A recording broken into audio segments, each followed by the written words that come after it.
The presiding officer of the Parliament of G20 and invited countries unanimously adopted a joint statement on the first day of the 9th G20 Parliamentary Speaker Summit P20, which is being held at Yashubhumi in New Delhi.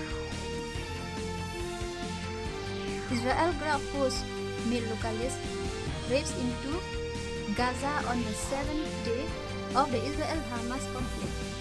The raids were also aimed at locating missing persons. The second flight under Operation Ajay, carrying 235 stranded Indian nationals from Israel landed at Indira Gandhi International Airport in New Delhi this morning. Prime Minister Narendra Modi inaugurated the 141st International Olympic Committee session in Mumbai today.